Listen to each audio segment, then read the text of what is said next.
बऱ्याच कालखंडानंतर म्हणजे म्हटलं तर 20 वर्षानंतर जे आपण वारंवार म्हणतोय, आपण एकत्र येऊन आपण मुंबईवर आणि महाराष्ट्रावर चर्चा करत आहोत. महाराष्ट्र या क्षणाची वाट पाहत होता आणि महाराष्ट्राच्या मनातला हा कॉमन प्रश्न आहे आणि तो दोघांनी त्याचं उत्तर दिलं पाहिजे थोडक्यात, की महाराष्ट्राला 20 वर्ष वाट का पाहावी लागली? मला असं वाटतं काही गोष्टी का घडतात, कशा घडल्या, काय झालं, मला असं वाटतं या गोष्टी आता सोडून दिल्या पाहिजेत.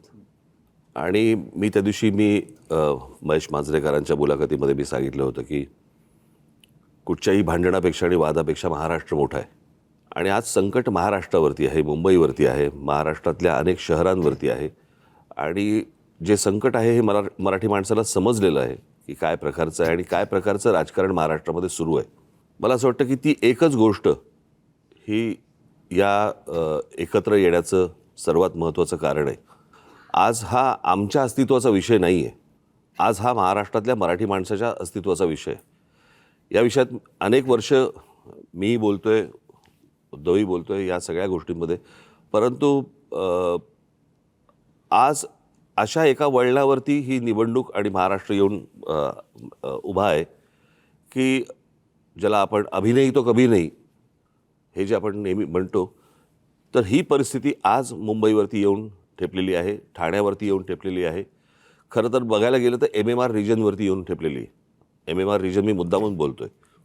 आणि त्या सगळ्या गोष्टींसाठी म्हणून आज आम्ही एकत्र येणं गरजेचं आहे. कारण आज नाही बरोबर आलो आणि आज या गोष्टींचा सामना नाही केला तर मला असं वाटतं महाराष्ट्र आम्हाला माफ नाही करणार. उद्धव साहेब, मला वाटतं राजसाहेबांच्याच भावना. मला असं वाटतं की राजने उत्तर जे दिले त्याच्यामध्ये एवढंच मी बोलेन, आम्ही दोन भाऊ एकत्र आलो आहे हा एक मुद्दा वेगळा आहे, भावनिक आहे. पण दोन भाऊ एकत्र येणं याचा अर्थ महाराष्ट्रातील प्रत्येक मराठी माणसाने एकत्र आलं पाहिजे. कारण महाराष्ट्र वाचवायचा असेल तर ठीक आहे, पक्ष, राजकीय मतं हे असतील, पण आपण मराठी आहोत, महाराष्ट्र आपला आहे.